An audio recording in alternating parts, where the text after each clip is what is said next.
Hello everybody and welcome to day 3 of the 2022 pre-season test for the top class. We are here this time at Hockenheim, the first of 2 days here at the Hockenheim ring in Germany for the penultimate day of pre-season testing. I am JW97 and I'm joined again, just like yesterday, by Formula 2 commentator Robert Ionescu. Hello, I'm excited to be here with you guys at Hockenheim, the track where I took my last victory and the top class, and hopefully should be host to 2 wonderful days. Hopefully it should indeed. Of course, it's not the first time that it's hosted a pre-season test for the top class. The last time Hockenheim actually hosted pre-season testing was back in 2016, during the time when we used to have the final 2 days be voted by by people really. But obviously that's not the case anymore. We don't have the final 2 days getting voted anymore. It's mainly now determined by Yuri. But as you can see, we've got no rain this time, unlike what we had at Paul Ricard. But there is cloud cover on the racetrack, so what I think is going to be quite important, especially when we're here at Hockenheim, of course, is obviously going to be about the power. Hockenheim is renowned for being a power track, so we will have to wait and see if we're going to be able to see who's got the best engine and who's got the worst. We've got some speculation as to who might be the quickest and who might be the slowest, judging from what we saw on that straight at Paul Ricard. But we will wait and see, of course. But without further ado, let's get on to the third day of pre-season testing as we are about to get underway. Now, of course, obviously from what we saw from the Paul Ricard test is that, of course, it does seem like Red Bull and Mercedes could be fighting it out for the title this season. Renault are a bit of an unknown because yesterday they kind of did a similar thing to what they did on the first day, is that one car was doing well and the others and the other car just seemed to be lacking a little bit. But it seemed that Haas were able to maintain the pace that they showed in day one. Ferrari looked to have improved, but still not ideal. Same goes for Lamborghini. But and I think Franco Gamba, if I'm not mistaken, actually put up on the I think he put on the Discord the other day where he was comparing each time compared to their last season's best qualifying lap. Now, of course, to bear in mind, of course, the fuel for this, of course, they have lots of fuel in the car. So it's not like they've got 1 lap of fuel for qualifying trim, but it's just a comparison, really, between both cars. The fastest lap time compared to each of their best from last season, Haas about 0.2 seconds, I think it says on here. They had the smaller gap compared to Williams, who had the highest gap compared to their last season's car. So read into that what you will if you're on Discord, of course. But the first car on track is, of course, Barcia's class. But it did seem that from the outset, Rob, as we saw at Paul Ricard, Lamborghini and Ferrari looked to be a little bit off. I mentioned about McLaren, of course. About teams that looked to be a bit off. McLaren in day one looked like they were going to struggle, but Joseph Vallozzi was able to finally get some running in the car after he broke down after just 1 lap at Paul Ricard. It looked like the McLaren still had some decent pace underneath it, but it still doesn't look that good down the straight. It wasn't that bad after all, and let's not forget, of course, Hockenheim has alongside the long straights, plenty of medium and high-speed corners, so you need a good fast package. For McLaren, thankfully, on day 2, nobody had any reliability problems, so they'll be hoping they can avoid their issues from Paul Ricard day 1, as Klaus is beginning a flying lap. Indeed, as Kloss now makes his way towards turn number 2. Now, of course, this being a high-speed track, of course, you'll see most of the top-end speed coming down this straight, and also the run towards the Mercedes grandstand as well, and maybe the run towards the stadium section as well. Looks like Chatfield's being overtaken there. Nearly got overtaken there by Almacar, so Car's lap's gone in the bin, as Chatfield now makes his way towards the turn number, I think that was turn 2, is approaching there. As we ride on board with Kloss coming out of the hairpin now then, as he will now approach towards the flat out right-hander. Of course, Kloss, compared to his teammate Michael Mocho, has looked a little bit off in the Haas compared to Mocho. Still possibly trying to find his feet with this new car. So, we'll have to see if he can try and pick it up here at Hockenheim. At 50.224 in the middle sector. As he will I think he can do it. He will now approach the hairpin now. Then there were a couple of cars just in front of him there, but luckily too far away from him to potentially be held up. Here's the Aston Martin Juventus Martins, who it's fair to say, judging from the first 2 days, Aston Martin do appear to be struggling when it comes to pace, and it wouldn't surprise me throughout the course of the season that we'll see quite a lot of Q1 eliminations for the Aston Martin team. As De Rosa goes top 4 at the moment, let's see where Martins goes in respective of those two. As And he's expected. 1.1 seconds off of De Rosa here, and we know that the Mercedes, judging from what we've seen in the back of other cars, is very decent down the straight, but it seems that I think the main issue for Aston Martin Oh, is Chatfield's gone a probably little bit wide there. He's gone off the track. that's because Carr was looking onto the inside there, and it looks like he's going to get the move done. But as I was saying, it does appear that maybe the issue stems towards the downforce of the car. That could be the case. Aston looks a handful in the fast corners. I don't think it's got any downforce, and you can clearly see the impact on lap times, as Roke and Byrne have now gone first and second fastest, with Byrne in third in the Renault and Chung up in sixth. As more lap times start to come in. As, of course, for anybody wondering, the tyres we are using here at Hockenheim is the medium tyres, or Medios, as Yuri accidentally mistyped the other day. As Verderi now making his way out of the hairpin, he's currently holding up one of the Red Bulls. That is, of course, George Rope, because he's got the Honda logo this season, and Byrne is going to have the Acura logo on the rear wing. Yep, same principle applying there for Red Bull to tell who's which driver is who. As De Rosa goes up into 9th in the McLaren, Willow's down in 19th. It looks like Chatfield's going all over the place here, and Oh my goodness, another mistake. Yeah, indeed. I wouldn't count the first one as a mistake. It was more because Carr was on the inside. But yeah, that's the first major mistake I've seen that he's done on his own there. Guys And improved, now, but only up to 17th. I wonder if that had something to do with Chatfield, because he was on the inside of him, let's not forget, going into the first that's corner. true. So maybe we'll see a better lap time for him this time by. Roke getting held up by an Aston Martin there, as Perinen now splits the 2 Red Bull drivers to go into second position. As Roke now they're making his way into the right-hander. And, well, this track, a lot of people do nickname it Hockenheim, given Roke's success around here at Hockenheim. And I think it's very clear he does like this circuit. Yes, absolutely. He won here, of course, for both where did he drive before he went to Red Bull? I completely forgot.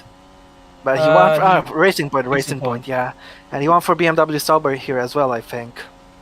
And also for Lotus as well in 2012. So oh yeah, true. As De Rosa goes through the first corner, he's currently in 9th, and the McLaren, maybe for the first day may have been a little bit of a bluff for McLaren because they only had one car running, but like we said in day 2, it doesn't look like they may have decent cars. Carr now gets a representative time on the board to go into second place, 32 thousandths behind Roke. But as I was saying, McLaren looked to be maybe not a backmarker team like we anticipated they probably were on day 1. Well, I think this season for sure is going to be a season of learning for the McLaren camp, because it's a brand new package. There's a big crash with Verderi and Roke. Verderi's wheel is gone. That's his session done for. And Roke will have to take a trip back to the pits. But because of spare car ban, Andrea Verderi cannot continue in this session.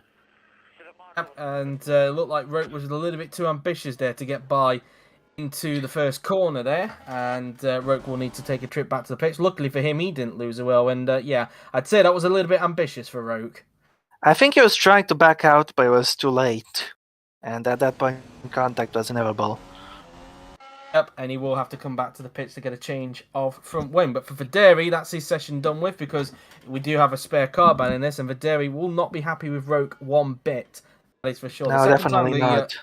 Second time the spare car ban has had to be implemented during the pre-season test. Of course, we had to have it in day 1, of course, when Joseph Willows had his suspension failure, which saw him pull off to the side of the track. I mean, we nearly had 2 in that first day, let's not forget, because Perinen, of course, came back into the pits with engine issues, but luckily he was able to get that car back to the pits before he pulled over, so it meant that the spare car ban didn't get implemented for him there. But for Verderi, that's his session done with, and I've mentioned he's not going to be happy with Roke one bit. No, definitely not. And he's going to have to spend the rest of the day 3 session on the sidelines with the engineers and monitoring his teammates' times, of course. We now look at as we now wait to see where Yuri has now implemented the spare card ban, so we can now unpause again. As Lopez, just before Yuri paused there, has just gone up into third position. So, reiterating the point, really, Mercedes do seem to have a better car than what they did last season. And I was looking at where the Red Bulls are relative in the previous session, and it looks like the Red Bulls have not been able to get consistently near each other during these tests. So, if Mercedes are going to give them a headache this season in the championship, it's probably if they really need both drivers to be on their A game, because otherwise Mercedes, because it looks like both Lopez and Carr have really adapted to this car, to the Mercedes very well, they might cause some problems for the Red Bull this season. While Mercedes did incredible just to bring the title fight to the last race last season in a car that was woefully off the pace, especially in qualifying, this time around they look much more composed, and I think we're going to be on for a real fight between the two teams. Indeed, as Sontag now they're making his way around the right-hander now then. One thing is for sure, Mercedes will get pole positions this season, given that they couldn't get one last time around. Their car should be much better in qualifying as well, as Patel improves 14th fastest. Lopez also improves at the same time, but still remains in third position. And just going to double check on the Lamborghini. Looks like Patel was holding up David Kupok here. I was just going to see what the Lamborghini looked like, because apparently they may have had an update to one of their sponsors, apparently. I don't know if Yuri's implemented that on the game or not, but they've apparently had an update to one of their sponsors, according to Ennis, who obviously, if you saw in the description, was the one that edited the Lamborghini liveries. Whoa, Galloway's at the moment. Track. Yep, and he's gone for a spin, so both Ferraris really struggling in this session. Not the first time a Ferrari has had fun in the gravel trap. Yep, if you know, you know. Yep, yeah, of course. If you go a little bit further up, it's obviously a nightmare for Ferrari fans. But yes, it's yeah. Luckily, Galloway didn't get it beached there, but it does appear, looking at because well, we know that these cars are a little bit more twitchy than what we saw last season due to the slight tweak to the car settings. But it just seemed like looking at this session so far, Ferrari seem to be really struggling with the balance of that car at the moment. Yeah, definitely. Both their drivers making mistakes, and we're not even 10 minutes into this session, so quite a big surprise. But something's wrong with the setup, that's for sure. Yep, as Galloway makes his way through into turns 2 and 3. Meanwhile, we're looking at Kupok, who's trying to find a way through on Rahul Patel, as Patel unable, not let them go through there. As mentioned, I'm trying to see if the Lamborghini has had that tweak to the sponsor, really. I know whereabouts it is, but I just... we're not being able to get a close-up of the Lambo so far in this session. Well, we have, but it was only just brought to our attention recently. So, just going to need to double check on that once we get a close-up. But, yeah, Ferrari does appear to be struggling when it comes a little bit to the balance of that car so far. And so far, they are currently 6th and well, I nearly said 8th there, but then I realised, no, that's Gal. I'm looking for where Chatfield is, and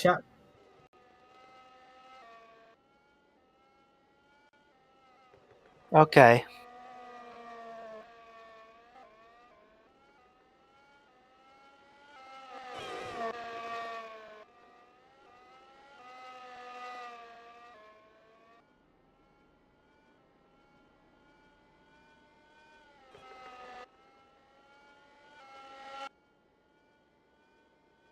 Okay, all right.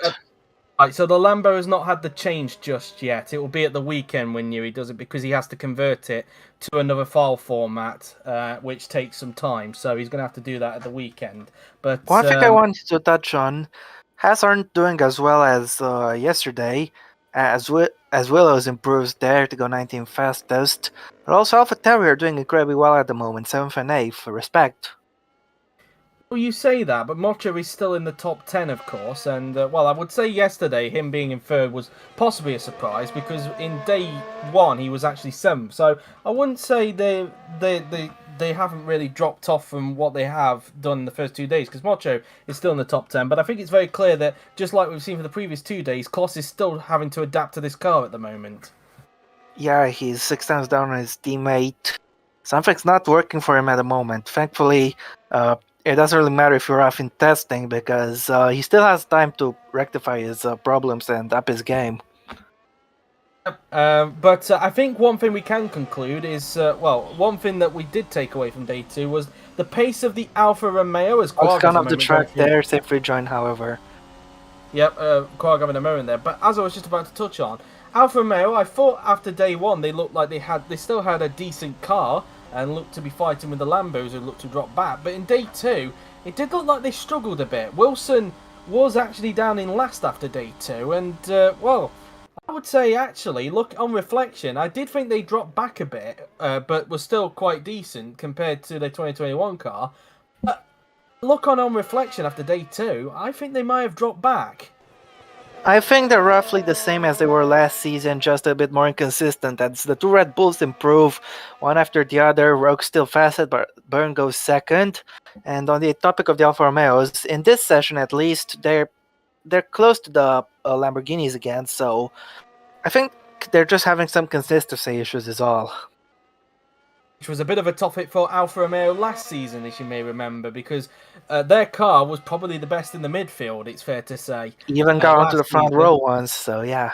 yes, with Roman Quarg, and it had a couple of top three qualifying positions. It was quite a good qualifier, that car was, but in races, it suffered a lot from, some driver errors from both Quarg Martins and improves, Vaderi. meanwhile he's gotten in front of Federi.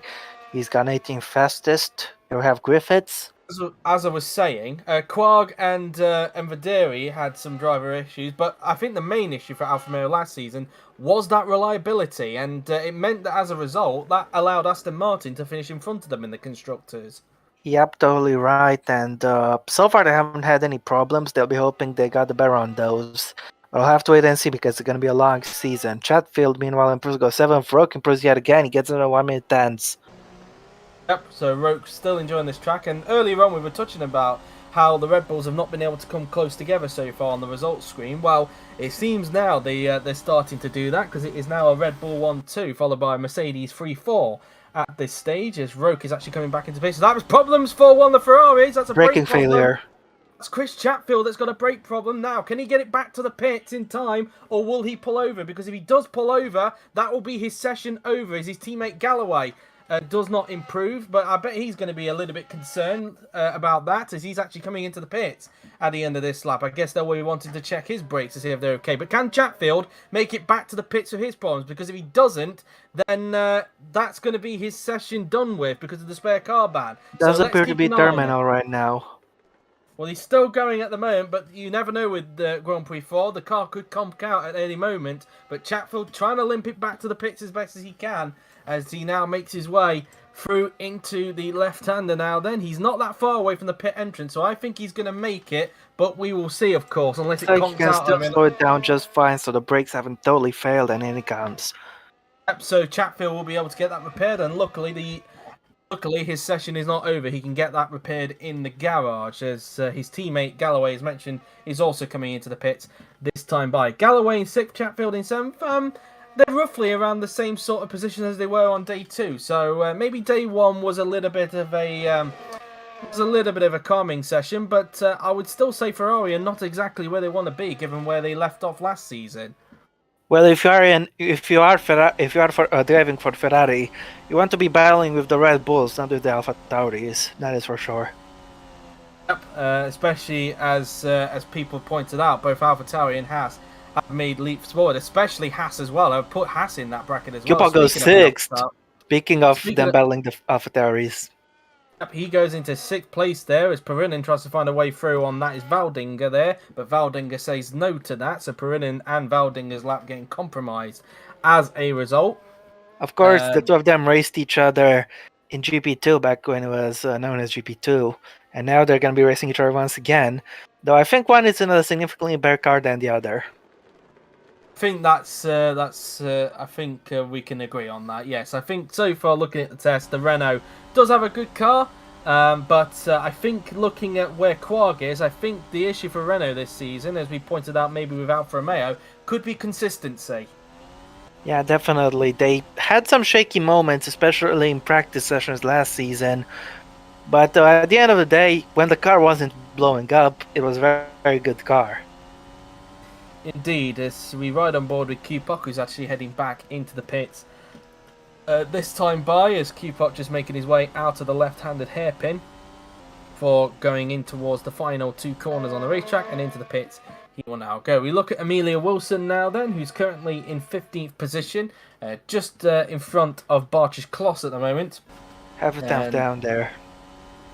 Is Perinen once again going to try and go for a move on the Alfa Romeo? It looks like Valdinger's going wide, and he's having a spin. Careful there. Well, the Haas avoids him. Yep, that was very, very lucky there. I think that Haas might have been, if I'm not mistaken, it might have been Michael Mocho. I think it was Bodger's No, it was Kloss. I do apologise there, but yeah, it looks like it wasn't completely even Perinen on that occasion. There. It was. Yeah, I guess he was paying too much attention to Perinin that he missed his braking point there and went for a spin. Luckily, as mentioned, that Haas didn't collect it. And I've only just realised this. Both the Ferraris are actually on the same lap time. I've just realised that. Oh, is that so? My goodness, yeah. And Galloway actually set the time first, so that's why he's in 7th ahead of Chatfield. But both Ferraris pretty much identical to each other in this session. As I just need to change my headphones. Well, it looks like they're extracting the most they can from the car, both of them. Just need to change my headphones because they're starting to die on me, so bear with. Alright, fair enough. In the meantime, here we have Jamie Griffiths currently on a lap. Of course, Williams rocking some new engines this season. After so many years with Mercedes, they finally made the switch over to Lamborghini. And today might be the first real benchmark of how quick that car is in a straight line. Here we have Wilson, meanwhile, behind, getting closer to the back of that Williams. Let's see if she can improve the middle sector. No, she's a 10th off. As you have Armarca, who is going to be coming into the pits, overtaking the Red Bull there of, I believe that is George Roque. He's gone past, and we got Evan Byrne for a little bit further behind as well. Yeah, there you see Byrne in the background. As now Jamie Griffiths is about to finish the lap. He's got quite a lot of fuel in his wagon, but Williams are not doing so good today. They're last and second last. Griffiths doesn't improve, neither does Wilson.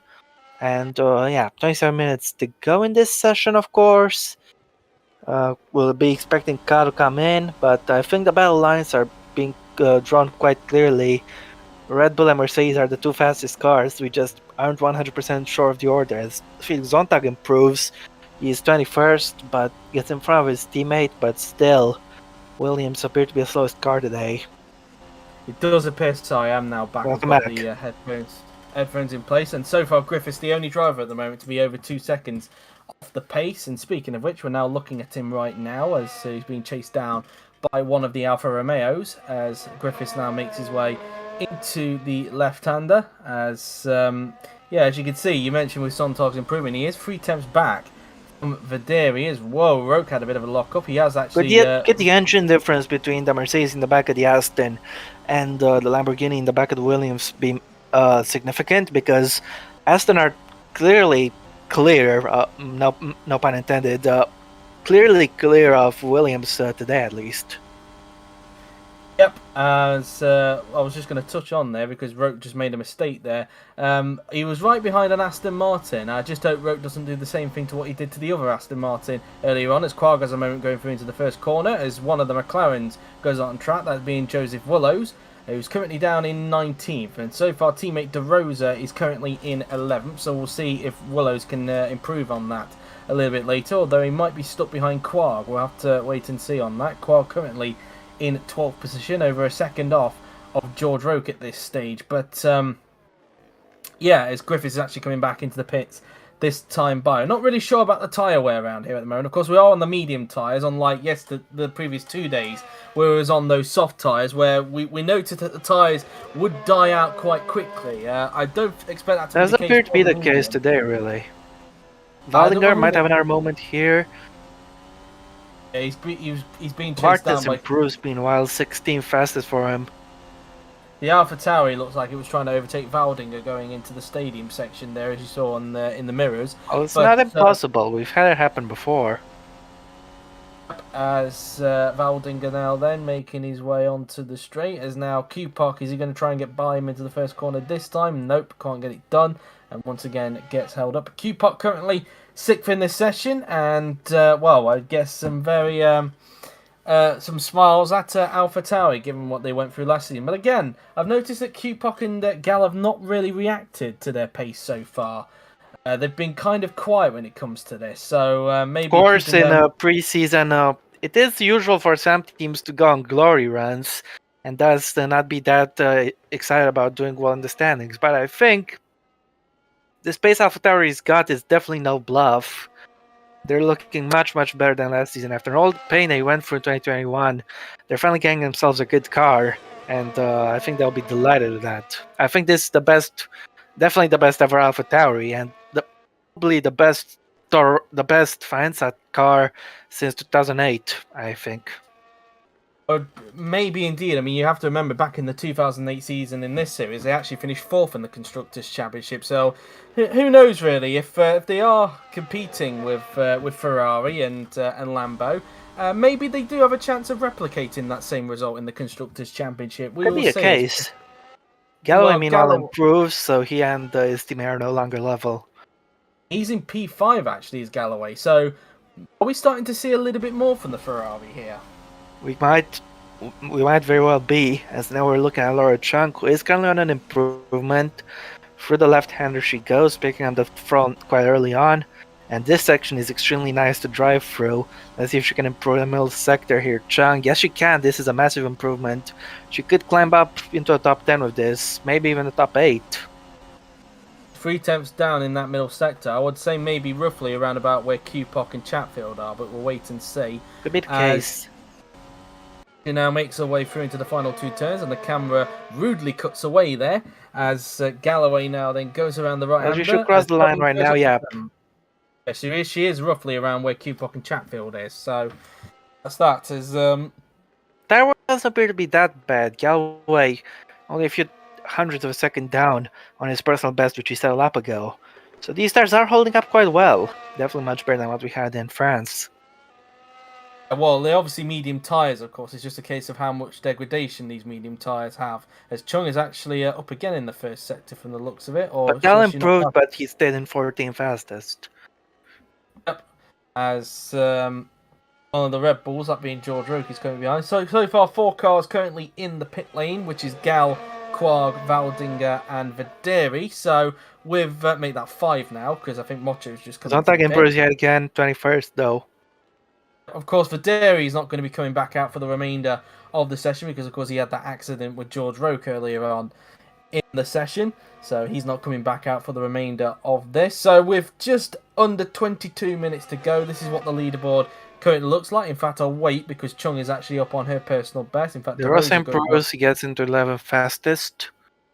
and Chung stays 7th despite the improvement. So at the moment, it's Rope top with Byrne in 2nd, Carr in 3rd, Lopez in 4th, with Galloway in 5th, Perinin in 6th, followed by Chung in 7th, Cupock in 8th, followed by Chatfield in 9th, Gal in 10th, with DeRosa in 11th, Mocho in 12th, then it is Quarg in 13th, Patel 14th, Wilson 15th, Kloss has just gone up to 16th, with Martin 17th, Valdinger in 18th, Willows in 19th, Videri, who's not taking part for the remainder of the session, in 20th, Sontag 21st, and Griffiths in 22nd position. Griffiths so far the only driver over 2 seconds off the current fastest time set by George Roke, and so far Roke is the only driver to break into the 1-minute 10s in this session.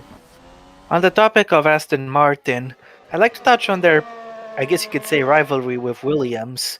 It definitely seems like the Williams is faster in the corners, as we've seen in Paul Ricard, but Aston Martin has a big advantage over them on the straights, the Lamborghini engine not being so great this time around. It seems that Mercedes have got a bit of an advantage on the Lambo engines down the straight, and So that could could be a Williams thing that perhaps be regretting the move away from Mercedes, or is it too early to say? probably too early to say. It may be a long-term thing, but maybe that's the thing that's holding Lamborghini back so far during these tests at the moment, and maybe it's the chassis that's keeping them Might higher very up well in the be. order. Yeah. As we look at Galloway now, then who's trying to keep up with the AlphaTauri, and well, as they now make their way through into final few turns, and Galloway's not that far off behind the AlphaTauri there that he's coming up behind.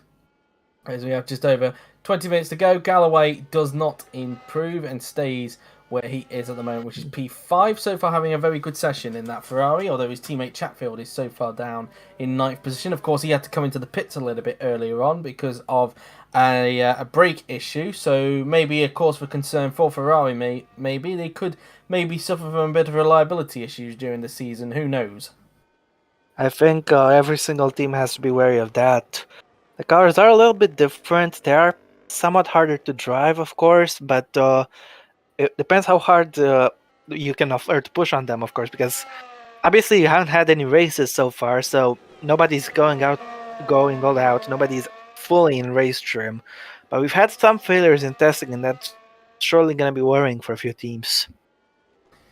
Perhaps indeed, we've had a few. We had Renault have an issue with their engine. We obviously had a suspension issue for McLaren in day one as well, and we've just recently just had a mechanical issue for the Ferrari as well. So some concerns for some of the teams, but relatively speaking, the majority of the field has actually been quite reliable so far. Yeah, absolutely right. And everyone will be hoping that remains the case, as here we have the Alfa Romeo of Wilson, who's just gone out on track. Yep, and looks like the Red Bull behind is trying to get past her. Not sure which Red Bull it is. I'm trying to look on the rear wing to see which one it is, whether it's the Acura or Honda logo, because that will give us a Well, bit it's of a burned clue. because Roke is in the pits. Then it will be the Acura logo then on the rear wing. So, as Galloway is actually coming into the pits this time by, as he's now just going to make his way into the hairpin, as so he's currently fifth, so he'll be relaying some information back to the team after this run as he makes his way through into left-hander. As Roke is currently in the pits as mentioned as well. Same with De Rosa, same with Martins. Willows is in the pits, and of course Videri is in the pits obviously because he's not taking part for the remainder of this session. As Gal gets Good by overtake. on. That was a bit of a comparison there, you could say, between the Honda and a Lamborghini engine. As Wilson's gone off Wilson track. goes wide, and that was because Byrne was trying to find a way through, which he has. So maybe a little bit of a comparison there that we saw earlier on between the Honda engine and the Lamborghini engine. It looks like maybe the Lambo has probably got a weak engine in the back, it's fair to say, in terms of power. Yeah, that seems to be the case. And the two Lamborghini teams might be having a difficult time when it comes to race day passing and staying in front of people, because obviously it doesn't matter if your car is so much faster on lap. If you don't have the grunt in the engine, you're going to have a very, very difficult time. Just ask Ferrari last season whenever they came up behind the Renault. Oh, yes. It seemed to be a constant issue with Chris Chatfield last season whenever he came up behind Evan Byrne, which kind of rattled Evan a bit, it's fair to say, on a few occasions. And it was kind of a similar thing, I think, in Hungary of 2020, I want to say. I could be wrong on that, but yeah, it seems to be a thing that. Nevertheless, I want to talk about Haas. 12th and 16th at the minute. Something's not clicking. They were amazing yesterday, but now looks like that gold has fallen off a bit. Perhaps, but when you compare it to last season, I guess it's a step up for them. Oh, absolutely, indeed. But right now, these people don't care about last season. They care entirely about this one. And they've got 2 days worth of data, and they're adding this third day of data as we speak. And at the moment, Haas are struggling a little bit here. Could it be perhaps due to the nature of the circuit, as Quag improves to go 9 fastest? So that means now that both Renaults get into the top 10. Patel has improved, but he's still down in 14th position. I've noticed as well throughout the course of the last 2 days, Chung has actually had the measure of Patel on both days. So yeah, a little bit. And it seems to be the case here so far. So comparing to the pair of them, I would say Chung has adapted to this car more than Patel has at the moment. For the moment, yeah, but of course, testing isn't about lap time, it's about data. And only the teams have access to that data. And Yeri, of course, because he is God. So, yeah. Well, yes. The the man upstairs, of course, will need to have that information. Yeah. I want to point out there's quite a big gap between 14th and 15th at the minute. I guess you could say we could divide the midfield into two groups, perhaps. Alfa Romeo definitely being in the lower group of the midfield. Well, in actual fact, it has been quite a common thing for like these last couple of days. There have been some big gaps in certain positions in the pecking order. I think I remember on day one there was quite a sizable gap between 5th and 6th, if I'm not mistaken. And I think towards the middle as well on day 2, that seemed to be the same case as well. So that might be a thing that could be a constant thing throughout the course of the season. Might be the case indeed. We'll have to wait and see, though, of course. The first race is next week, after all, isn't it? Yes, at the Australian Grand Prix in Melbourne, of course, and also that week we will have the first Formula E race of the season over at Sao Paulo, because of course there's no pre-season testing for Formula E or World Champ Car anymore due to timing restrictions on Newey's end. So, Hopefully, I can win that one. well, we'll have to wait and see, of course. Obviously, it was a battle between Andretti and Audi last season at that race, if I'm not mistaken. So It was a 5-car battle, I think, for the win. It was quite exciting. I remember commentating it. And I was frustrated because my teammate wasn't letting me pass, and in the end, we both missed out on the podium. yeah, it seemed to be a race of strategy, that was really. I think this season could be as well. Potentially, yes. It was a case of if you pitted later on in the race, then chances are you were probably going to improves by 1,000th, meanwhile. The later you pitted in that race, the more likely you were to win, because obviously you'd have the fresher tyres to use going towards the finish. Yeah, good point.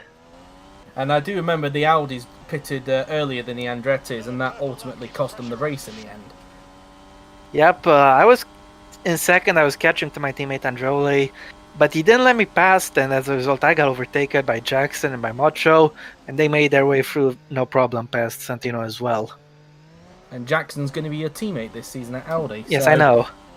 It's going to be something to look forward to. Meanwhile, Perinen has got up into 5th position, so he's got the Renault above Galloway this time by. The gap only about 13 thousandths there between Perinen and Galloway, and I have projected both Perinen and Galloway to be future world champions in this series so far. I mean, we thought Galloway would be after his impressive 2020 season, and a lot of people have said Perinen is probably a future champion, given what he did at BTCC, and of course he did have an impressive rookie season last season, so who knows really.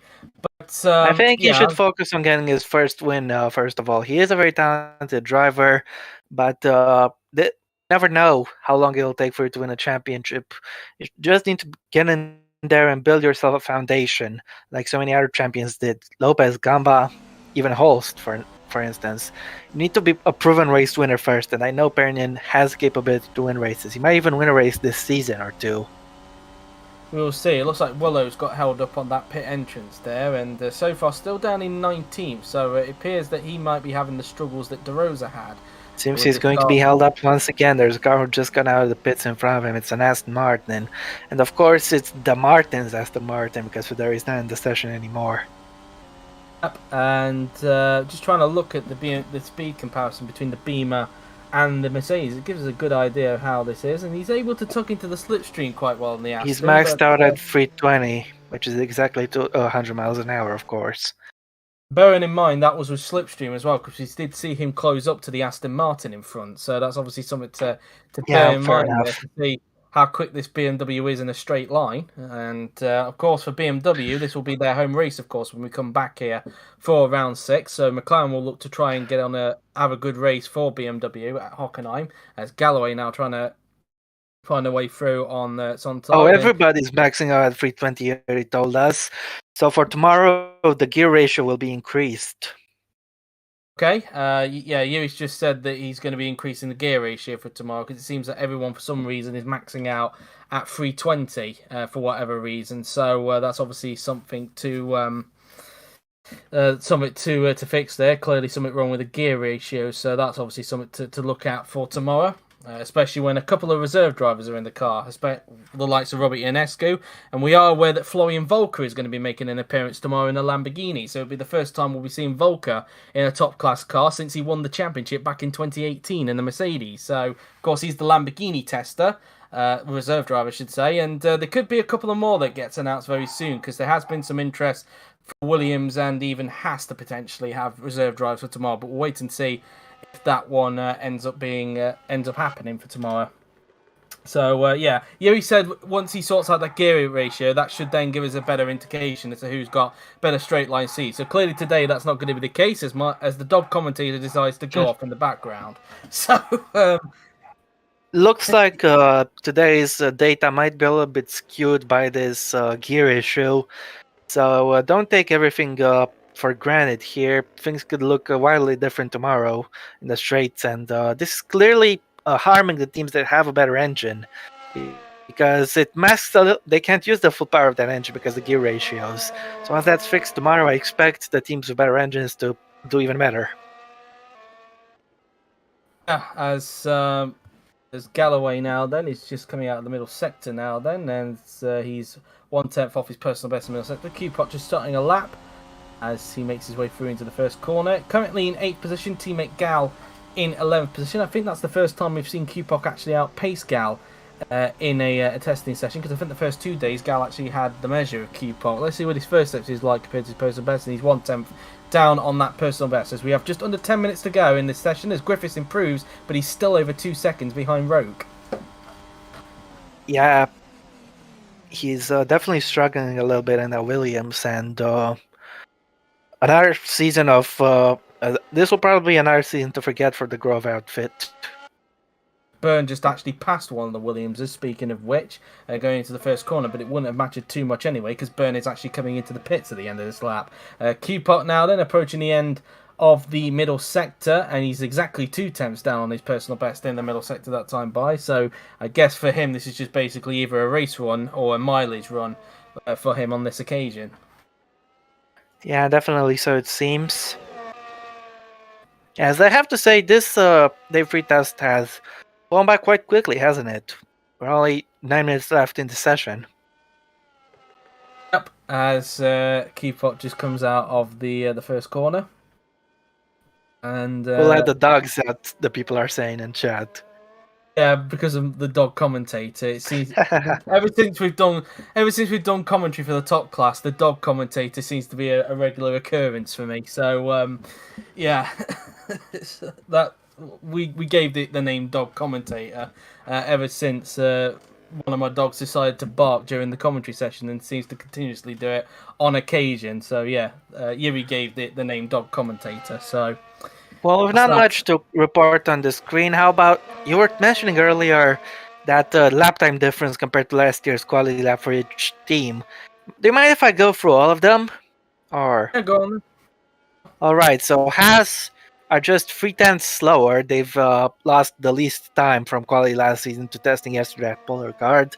AlphaTauri 4/10 down, Red Bull 9/10 down, and of course with different fuel loads. I was just going to say that. Bear in mind, of course, they do run heavy fuel loads in these sessions in testing. It's not like in qualifying where they have a lighter fuel load in them. So obviously, read that what you will with these gaps that Rob's reading out. Yeah, Mercedes 1 second down, McLaren 1.15, Alfa Romeo 1.3, Renault 1.4, Ferrari 1.8, Aston Martin also 1.8, Lamborghini 2 seconds slower, and Williams 2.222 seconds slower. So that's that. Yep, as De Rosa just comes out of the corner, they just got overtaken by an AlphaTauri there, and I think because the AlphaTauri's got a Honda, it seems that Honda do have a better engine than BMW at the moment, given how that AlphaTauri is just able to breeze by the McLaren there. So yeah, if it's, I guess it's a little bit of a toss-up at the moment, it's fair to say, because we think that Ferrari do have a decent engine in the back, same with Mercedes and Honda. Renault's a bit of an unknown as to what their engine power is like, but I think, to be fair, Rob, I think it's a toss-up between BMW and Lambo as to who potentially has the slowest. Could be the case, yeah. And on the topic of Renault, let's not forget, this season they're only having one team as opposed to two last season. McLaren decided to ditch them, and as a result, the Works Renault team are the only ones running the French engine. McLaren so it's a little bit more difficult to gather the data. And McLaren essentially becoming a Works team as a result of them partnering with BMW. Hence the name BMW McLaren F1 team. A little bit similar to, if you remember in real life, Williams back in 2005 when they were partners with BMW. So, as Q-Pot 79 thousandths down on his personal best in that first sector. As so far still in 8th place ahead of Roman Quark, of course, driving the Renault. Aldinger meanwhile improves. He goes 17th fastest. He slots behind Wilson, so both Alfa Romeos are 16th and 17th so far in this session, as Macho actually gets a checkered flag next to his name. So I think we're reaching the lap limits at the moment, but of course that doesn't mean his session's coming to an end just yet. Plus improves again, he's much closer to his teammate, but still 3/10 down. As I was saying with Macho, that doesn't necessarily mean that was his last lap he just completed. It just means that by the time that his pit indicator comes up on his def panel, that will be his session done with. So I think we're reaching the lap limits. As whoa, Bernard, had a moment there. Was that with contact? I think it might have been. Chung's gone off. Careful on the rejoin. Might have been with Has Chung to be. there. Because Byrne had a moment. Let's see what happened here between these two. And whoa, Oh my Mark! gosh, a big wreck there. Not quite a wreck. Chung is very lucky she didn't sustain any damage from that. But I think she's going to be fuming with Byrne about that one. Well, she can put this amazing wheelie onto her resume, I think, after this one. She might, if she wants to, she could put it as a desktop photo on her computer if she wants. Which I wouldn't be surprised. Speaking of desktop photos, I wouldn't be surprised if Carr's done the same thing with that. The drift he did last season, and same with Graf when he came into the pits during the end of season test. Could be, yeah. So there's been a lot of screensaver moments, you could say, during the Absolutely. OC throughout the last couple of seasons. So, and I guess that on one the has topic of Mocho, meanwhile, it just means this run will be his last. But as long as he decides to stay out on track, he can keep going. Indeed, as Q-Puck now making his way towards the hairpin now then. And Q-Puck now then. So far looking good in 8th place so far. So with just under 5 minutes to go, this is what the leaderboard looks like. Rote top, Byrne in 2nd. So far a Red Bull 1-2 with Carr in 3rd, Lopez in 4th, Perinen in 5th, with Galloway in 6th, Chung in 7th, Q-Puck in 8th, Quag in 9th, with Chatfield 10th, Gal in 11th, with DeRosa 12th, Macho in 13th, with Patel 14th, Kloss in 15th, Wilson in 16th, Valdinger in 17th, Martins in 18th, with Willows 19th, Videri in 20th, Sontag 21st, and Griffiths in 22nd position. Of course, Videri not taking part for the remainder of the session due to an accident that he was involved in earlier on in the session with George Rowe, the man who's currently at the top of the session. And still, as we speak, Roke is still the only driver to break into the 1 minute 10s.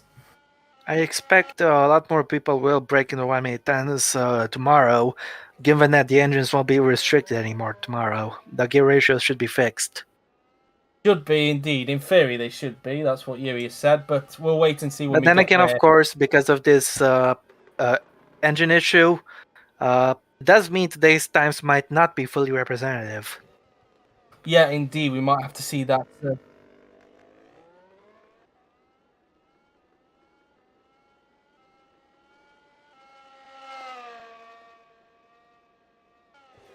Yeah, good point there, but I think it shouldn't have too much of an impact. I think 7th gear will just be the only difference, as well as improves to split it to Alfa Romeos.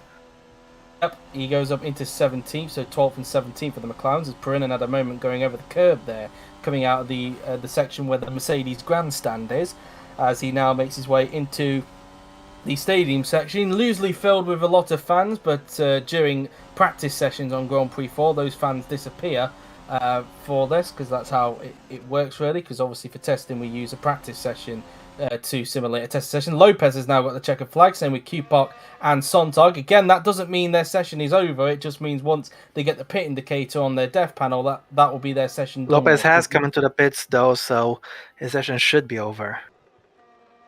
Might be. We'll have to wait and see on that, as we've got just under 3 minutes to go, and it looks like Valdinger is holding up one of the Lamborghinis here. That is Rahul Patel he's holding up as they make their way out of the final turn.